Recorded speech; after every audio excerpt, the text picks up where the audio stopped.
Hi friends, welcome to our channel. ನಾನು ನಿಮ್ಮ ಅನಿತಾ ಮುರಳಿ. ನಾನಿವತ್ತು ಹಾಗಲಕಾಯಿ ಫ್ರೈ ಮಾಡ್ತಾಯಿದ್ದೀನಿ. ಸಿಂಪಲ್ಲಾಗಿ ರುಚಿಕರವಾದ ಹಾಗಲಕಾಯಿ ಫ್ರೈ. ನಾನಿಲ್ಲಿ ಮೊದಲಿಗೆ 4 ಹಾಗಲಕಾಯಿ ತೊಗೊಂಡು ಈ ಥರ ಸ್ಲೈಸಾಗಿ ಕಟ್ ಮಾಡಿ ಇಟ್ಕೊಂಡಿದ್ದೀನಿ. ಎಲ್ಲ ಹಾಗಲಕಾಯಲ್ಲೂ ಈ ಥರ ಬೀಜ ತೆಗೆದು ಇಟ್ಕೊಂಡಿದ್ದೀನಿ. ಇಲ್ಲಿ ತವದ ಮೇಲೆ ಸ್ವಲ್ಪ ಎಣ್ಣೆ ಹಾಕಿ ಮತ್ತು ಹಾಗಲಕಾಯಿ ಎಲ್ಲ ಹಾಕಿ ಹಾಗಲಕಾಯಿ ಮೇಲೆ ಇನ್ನೂ ಸ್ವಲ್ಪ ಎಣ್ಣೆ ಹಾಕಿ ಇವಾಗ ನೀಟಾಗಿ ಅದು ತವ ತುಂಬ ಹರಡಬೇಕು. ಇದು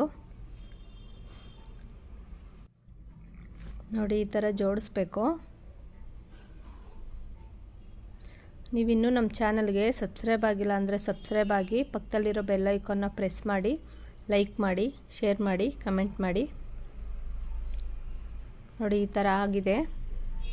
ಇದು ಸ್ವಲ್ಪ ಬ್ರೌನ್ ಕಲರ್ ಥರ ಆಗಬೇಕಾಗಿದೆ. ಇವಾಗ ನಾನೆಲ್ಲ ಮತ್ತೆ ತಿರುವಾಗ್ತಾ ಇದ್ದೀನಿ. ಈ ಥರ ಚೆನ್ನಾಗಿ ಫ್ರೈ ಆದರೆ ಟೇಸ್ಟ್ ತುಂಬ ಚೆನ್ನಾಗಿರುತ್ತೆ. ಇದು ಶುಗರ್ ಪೇಷಂಟ್ಸ್ಗೆ ಎಲ್ಲ ತುಂಬ ಒಳ್ಳೆಯದು ಹಾಗಲಕಾಯಿ ಫ್ರೈ. ಅದಂತೂ ಈ ಥರ ಮಾಡಿಕೊಟ್ರೆ ಸ್ವಲ್ಪನೂ ಕಹಿ ಬರಲ್ಲ. ಹಾಗಲಕಾಯಿ ತಿಂದೇ ಇದ್ದವರು ಕೂಡ ತಿಂತಾರಿದು ಈ ಥರ ಮಾಡಿದ್ರೆ. ನೋಡಿ ಹೇಗಾಗಿದೆ ಅಂತ. ಈ ಥರ ಫ್ರೈ ಆಗಬೇಕು ಚೆನ್ನಾಗಿ.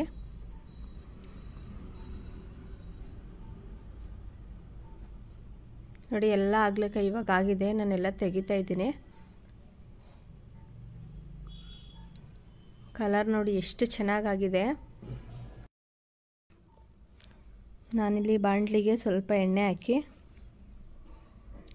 ಸಾಸಿವೆ ಜೀರಿಗೆ ಹಾಕಿ ಒಗ್ಗರಣೆಗೆ ಸ್ವಲ್ಪ ಚೆನ್ನಾಗಿ ಫ್ರೈ ಆಗಬೇಕು. ಆದಮೇಲೆ ಕರಿಬೇವು ಮತ್ತು ಬೆಳ್ಳುಳ್ಳಿ ಹಾಕ್ತಾಯಿದ್ದೀನಿ. ಇದು ಚೆನ್ನಾಗಿ ಸ್ವಲ್ಪ ಫ್ರೈ ಆಗಬೇಕು. ಫ್ರೈ ಆದಮೇಲೆ ಸ್ವಲ್ಪ ಅರಿಶಿನ ಪುಡಿ, ಸ್ವಲ್ಪ ಮೆಣಸಿನ್ಕಾಯಿ ಪುಡಿ, ರುಚಿಗೆ ತಕ್ಕಷ್ಟು ಉಪ್ಪು ಹಾಕಿ ಒಂದು ಸಲ ಮಿಕ್ಸ್ ಮಾಡ್ತಾಯಿದ್ದೀನಿ. ಮಿಕ್ಸ್ ಆದಮೇಲೆ ಇವಾಗ ನಾವು ತವದ ಮೇಲೆ ಕರೆದಿಟ್ಕೊಂಡಿರೋವಂಥ ಹಾಗಲಕಾಯಿ ಹಾಕಿ ಈಗ ಒಂದು ಸಲ ನೀಟಾಗಿ ಮಿಕ್ಸ್ ಮಾಡ್ತಾಯಿದ್ದೀನಿ.